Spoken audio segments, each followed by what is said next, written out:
Video kali ini Akmal akan membahaskan kes yang amat mengejutkan orang ramai. Polis yang menyiasat kes ini pun mengalami trauma yang amat dahsyat. Sampaikan di mahkamah, hakim memutuskan hukuman yang khas yang tak pernah dilakukan sebelum ni. Hukuman yang dikatakan supaya pelaku tak mengulangi perbuatan dia. Kisah yang Akmal akan cerita ni adalah kisah yang benar-benar berlaku.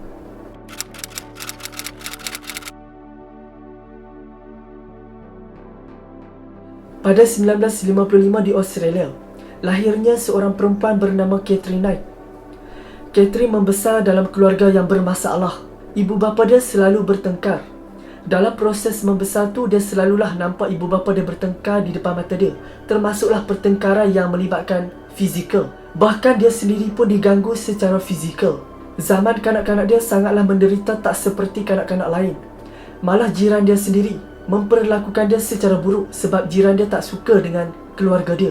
Walaupun zaman kanak-kanak dia sangatlah menderita, tapi Catherine ni seorang yang optimistik. Dia berharap ataupun dia bermimpi supaya suatu hari nanti dia akan memiliki sebuah keluarga yang bahagia, iaitu keluarga dia sendirilah dengan anak-anak yang bahagialah. Dia berharap suatu hari nanti dia akan berkahwin dan memiliki anak sendiri, dan dia akan memberikan kasih sayang kepada anak-anak dia, supaya anak-anak dia dapat kasih sayang yang dia tak pernah dapat.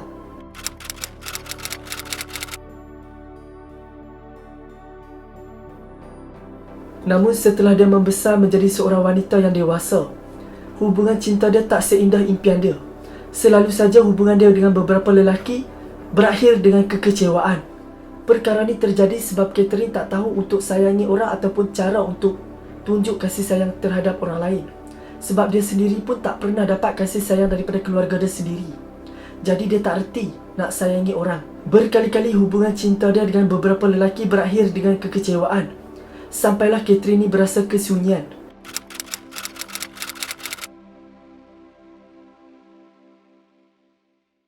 Pada tahun 1995, masa ni Catherine berumur 40 tahun dan dia bertemu dengan seorang lelaki bernama John Price. John Price ni pula seorang duda yang memiliki 3 orang anak. Pada pandangan Catherine ni, John seorang yang penyayang, tak seperti bekas-bekas kekasih dia yang terdahulu. John seorang pekerja lombong ataupun pelombong. Dilihat seorang yang loving and understanding. So dari situ, Catherine jatuh cinta dengan dia. Mereka berdua akhirnya memutuskan untuk tinggal serumah. Catherine menjaga anak-anak John macam anak dia sendiri. Mereka sangat bahagia dan penuh dengan kasih sayang lah. Mereka juga selalu tunjuk kasih sayang mereka di depan umum, termasuk di depan kawan-kawan John.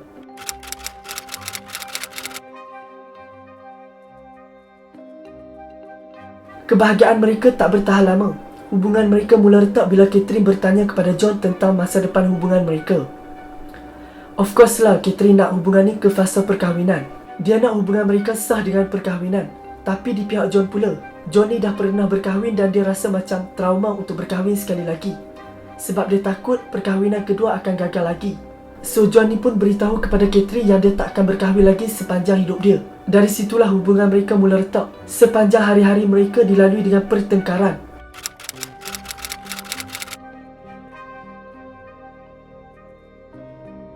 Pada Februari tahun 2000, John dan Catherine berada di dapur dan bertengkar besar.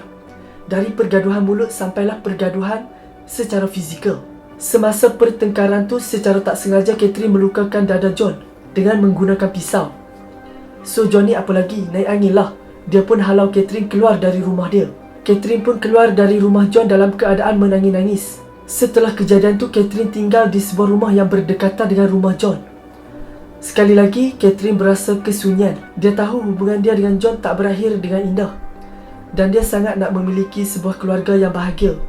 So dia pun cuba untuk memperbaiki hubungan tu. Catherine pun merancang untuk memperbaiki hubungan tu dengan cara membuat kejutan. Dia merancang untuk muncul di depan John dengan berpakaian seksi berwarna hitam, yang juga merupakan pakaian favourite John.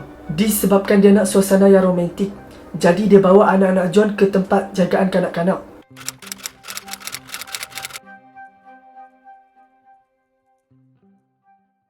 Pada 29 Februari, Catherine pun melaksanakan kejutan dia untuk John. Dia pun berpakaian seksi sambil menunggu kepulangan John. Pada waktu petang bila John balik, John tengok anak-anak tak ada di rumah. Dan ada surat yang ditinggalkan oleh Catherine. Dalam surat tu, Catherine bagi tahu di mana anak-anak John. Dia juga meluahkan hasrat dia untuk memperbaiki hubungan mereka. dan dia suruh John untuk tunggu sebab dia akan datang untuk buat kejutan. Dia sangka John akan lembut hati, tapi ternyata John semakin marah semakin naik angin. Sebab John rasa Catherine ni macam melampau, bawa anak-anak dia tanpa kebenaran dia. So John pun dalam keadaan marah duduk di sofa sambil menunggu kedatangan Catherine.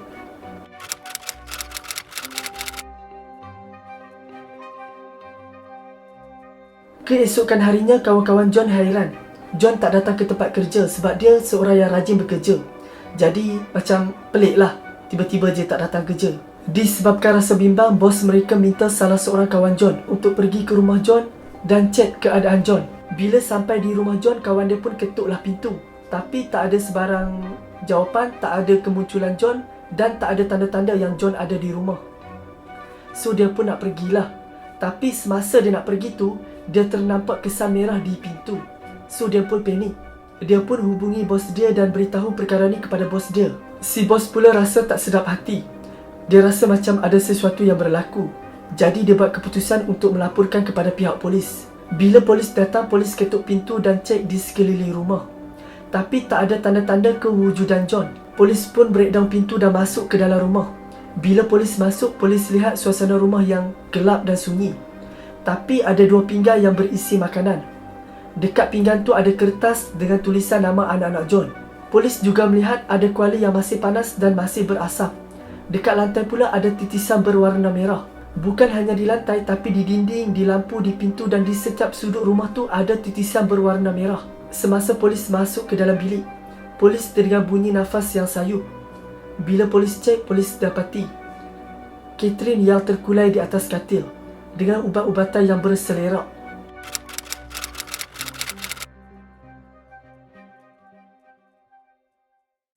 Polis pun membuat panggilan untuk dapatkan bantuan. Sedangkan salah seorang polis lagi masuk ke ruang tamu dan masuk ke setiap ruang rumah. Dan dia masuk ke satu lorong yang ditutupi dengan tirai. Polis pun selak tirai untuk cek lah, tapi tak ada apa-apa pun. Tiba-tiba dia rasa tangan dia sejuk. Bila dia cek tangan dia, rupa-rupanya tangan dia berlumuran dengan darah. Polis tu pun macam confused lah, macam mana boleh ada darah melekat dekat dia. So dia pun berundur ke belakang dan betapa terkejutnya, rupa-rupanya tirai tu bukanlah tirai tapi kulit manusia yang digantung. Polis tu pun panik dan dia panggil untuk dapatkan bantuan. Dalam rumah tu salah seorang polis pergi cek dekat periuk yang masih panas. Dia pun bukalah periuk tu. Betapa terkejutnya sampai dia nak termuntah dan mengalami trauma yang amat teruk. Dalam periuk tu ada kepala John yang direbus. Bayangkan kalau kita buka-buka tengok-tengok ada kepala yang direbus, kita pun akan mengalami trauma. Dari situ polis sedar makanan-makanan yang ada dalam pinggan tadi sebenarnya dibuat daripada tubuh John. Sangat mengerikan. Nak membayangkan situasi ni pun sangat mengerikan dan sangat menakutkan. Tapi persoalannya, apa sebenarnya yang terjadi?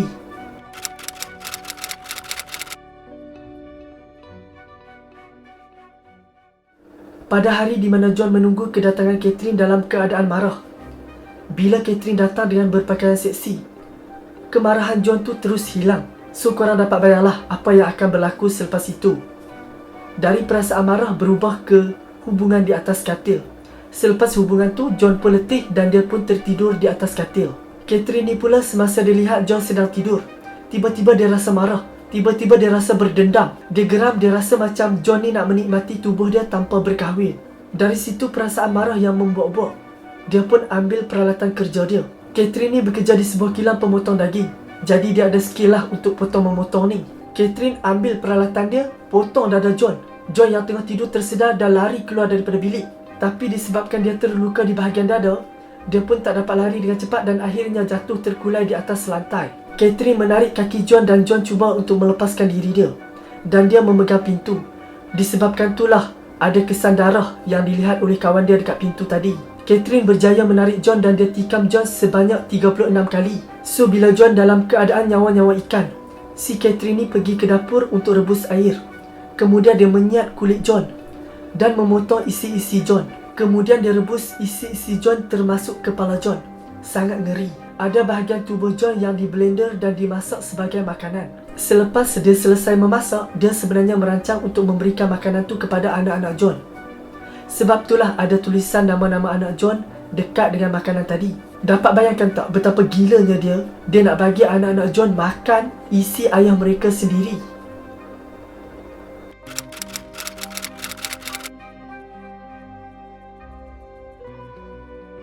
Bila Catherine dah okey, dia pun disoal siasat oleh polis. Masa disoal siasat, dia kata dia tak ingat pun apa yang terjadi. Tapi dia kata dia ingat yang dia tikam John sebanyak 36 kali. Dalam soal siasat tu, Catherine ni bermain helah.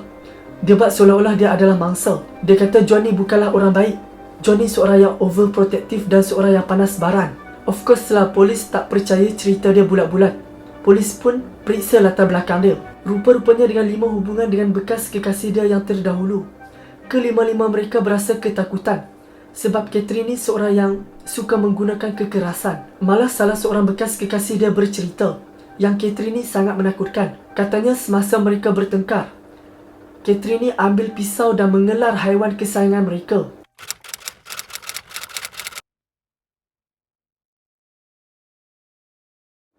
Semasa perbicaraan di dalam mahkamah, pakar mental juga dibawa masuk untuk memastikan sama ada perbuatan Catherine ni dalam keadaan gila ataupun dalam keadaan sedar. Pakar mental ni kata Catherine melakukan semua tu dalam keadaan sedar dan dia tahu apa yang dia sedang lakukan. Rupa-rupanya Catherine ni seorang yang suka mengatur hidup teman lelaki dia. Kalau teman lelaki dia tak nak ikut cakap dia, dia akan membuatkan mereka menderita. Dia akan membuat sesuatu yang tak masuk akal, sesuatu yang kejam. Semasa semua bukti dibentangkan, Catherine langsung tak tunjuk rasa bersalah ataupun rasa sedih. Dia hanya memandang straight ke wajah hakim. Semasa mendengar dan melihat semua bukti-bukti tu, hakim pun macam tak percaya betapa kejamnya Catherine ni. Hakim pun rasa macam mana ada manusia yang kejam sangat macam ni. Hakim kemudian memutuskan hukuman penjara seumur hidup kepada Catherine dengan syarat-syarat khas, iaitu Catherine tak akan dapat pengampunan, tak akan dapat dibebaskan sampai bila-bila. Hukuman ni adalah hukuman yang pertama dilakukan di Australia. Hakim nak Catherine ni meringkuk dan membusuk di dalam penjara tanpa ada sebarang kemungkinan untuk bebas. Moral yang kita boleh ambil dari kisah ni, pergaduhan ibu bapa boleh membuatkan anak trauma. Dan trauma tu bukan hanya di zaman kanak-kanak, tapi trauma tu dibawa ke zaman dewasa. Dan inilah yang sangat berbahaya. Dan jangan obses untuk cari kebahagiaan dengan orang lain. Bahagiakan diri kita dulu. Bila kita bahagia, orang pun akan bahagia dengan kita. Setakat itu saja untuk video kali ini. Kalau anda suka, bolehlah consider untuk subscribe. Jumpa lagi.